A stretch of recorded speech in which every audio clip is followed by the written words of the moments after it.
Hello guys, welcome back to my YouTube channel. एक बार दोस्तों फिर से स्वागत है आपका मेरे यूट्यूब चैनल में। पिछली वीडियो में मैंने आपको बताया था, आप हरियाणा में बर्थ सर्टिफिकेट बनवाने के लिए एक फाइल तैयार होती है। चाहे आप ग्रामीण क्षेत्र से आते हो या फिर आप शहरी क्षेत्र से आते हो, तो उसके लिए आपको फाइल तैयार करवानी पड़ती है। आज मैं आपको उसी फाइल के रिगार्डिंग कुछ डॉक्यूमेंट दिखाने वाला हूँ और आपको बताऊंगा कैसे कैसे आप उनको भर सकते हैं और उसके बाद अपना बर्थ सर्टिफिकेट बनवा सकते हैं। तो चलिए दोस्तों, बिना किसी देरी के वीडियो को शुरुआत करते हैं। तो दोस्तों, जैसा मैंने आपको बताया कि जन्म प्रमाण पत्र की फ़ाइल तैयार करवाने के लिए कुछ डॉक्यूमेंट लगते हैं। तो दोस्तों, उसमें सबसे पहला जो डॉक्यूमेंट आता है, हमारा प्रार्थना पत्र होता है, जो हमारा डिस्ट्रिक्ट रजिस्ट्रार या फिर म्यूनसिपल कॉर्पोरेशन जहाँ से आपका बर्थ सर्टिफिकेट बनता है, वहाँ पर दिया जाता है। ये आप अपने फादर के नेम से भर सकते हैं। उसके बाद इसमें आपका नेम आता है और इसमें आप अपने फादर के सिग्नेचर करवा के, अगर आप ग्रामीण क्षेत्र से आते हो तो अपनी पीएचसी में जमा करवानी पड़ेगी, और आप शहरी क्षेत्र से आते हो तो आपको अपने डिस्ट्रिक्ट रजिस्ट्रार में जमा करवानी पड़ेगी।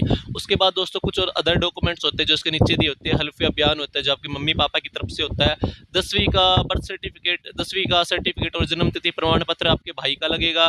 फॉर्म नंबर सूचना वन लगता है, और वोटर लिस्ट, राशन कार्ड और आधार कार्ड आपके मम्मी पापा का इसके अंदर आप ऐड करवा सकते हैं। तो जो सबसे महत्वपूर्ण डॉक्यूमेंट है दोस्तों, वो इसमें लगता है एएनएम की रिपोर्ट। ये आपके शहर में जो आंगनवाड़ी होती है, जो गांव में आंगनवाड़ी होती है, वहाँ से एएनएम जो मैडम बैठती है, वो इस रिपोर्ट पर साइन कर देती है, और जो उनके पास रिकॉर्ड होता है उस हिसाब से, अगर नहीं होता फिर भी कर देती है। दूसरा होता है आंगनवाड़ी की रिपोर्ट।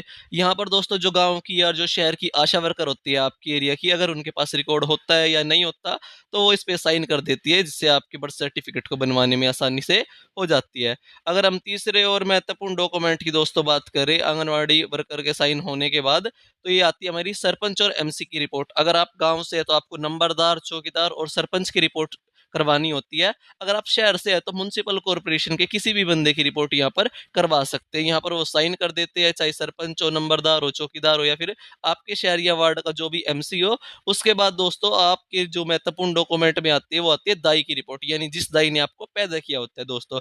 इसमें क्या होता है, नॉर्मल कई बार दाई की डेथ हो चुकी होती है, तो हम हैरान हो जाते हैं, परेशान हो जाते हैं कि अब कैसे होगा। तो इसमें कोई घबराने की बात नहीं है दोस्तों। अगर दाई जिंदा है तो उसके साइन करवा के आधार कार्ड लगवा सकते हैं। अगर दाई जिंदा नहीं है तो इसके ऊपर लिख दिया जाता है दाई की मृत्यु हो चुकी है। अगर उसका मृत्यु प्रमाण पत्र है तो वो आप फाइल में लगा सकते हैं। अगर मृत्यु प्रमाण पत्र नहीं है तो आप इसके अंदर लिख सकते हैं दाई की मृत्यु हो चुकी है और दाई की मृत्यु का कोई भी साक्ष्य नहीं है, या फिर उसके बेटे से भी आप ये सारी चीजें लिखवा सकते हैं कि दाई की मृत्यु का कोई भी साक्ष्य नहीं है। उसके बाद आती है दोस्तों गवाहों की रिपोर्ट।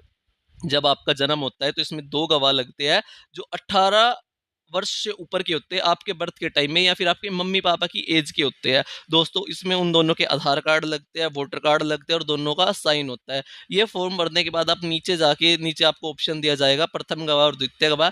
यहाँ पर दोनों गवाह के सिग्नेचर करवाने होते हैं, और दोनों गवाह के 2-2 document, Aadhaar card, voter card, PAN card भी आप लगा सकते हैं, यानी उनका कोई भी दस्तावेज यहाँ पे आप लगवा सकते हैं। उसके बाद दोस्तों आती है जन्म रिपोर्ट फॉर्म सूचना नंबर 1। ये आपको भरना होता है दोस्तों, सही-सही भरना होता है। क्या आपकी डेट ऑफ बर्थ है, कहाँ पर आप पैदा हुए हैं, आपके मम्मी-पापा का शिक्षा का स्तर क्या है, वो क्या काम करते थे, ये सारी बेसिक डिटेल इसमें होती है। सबसे आखिर में दोस्तों एक बयान हल्फिया होते हैं, फिर आप एफिडेविट इसको कह सकते हैं, जो आपके मम्मी-पापा की तरफ से लगता है। अगर आपके मम्मी-पापा की मृत्यु हो चुकी है तो ये बयान आपकी तरफ से लगेगा और उनके डेथ सर्टिफिकेट अटैच किए जाएँगे।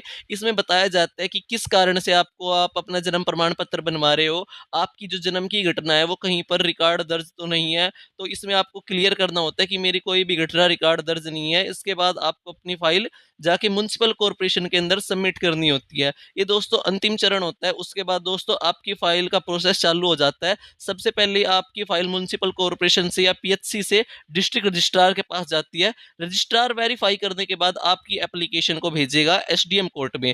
एसडीएम कोर्ट से जब आपकी एप्लीकेशन को वेरीफाई कर दिया जाता है तो आपके सब रजिस्ट्रार के पास इसको भेज दिया जाता है। तो सब रजिस्ट्रार उसको एंट्री करके बर्थ सर्टिफिकेट को तैयार करके आपको पेमेंट का ऑप्शन भेजता है ऑनलाइन। पेमेंट ऑनलाइन होने के बाद दोस्तों आपको आपका बर्थ सर्टिफिकेट विद इन 90 दिन में या फिर 1 महीने के अंदर दे दिया जाता है, क्योंकि दोस्तों सर्विस के ऊपर बात डिपेंड होती है कि सर्विस किस हिसाब से चल रही है। कई बार 1 महीने के अंदर भी आपको आपका बर्थ सर्टिफिकेट दे दिया जाता है। तो दोस्तों, ये थी आज की वीडियो। अगर आपको पसंद आई तो चैनल को सब्सक्राइब जरूर करें। धन्यवाद।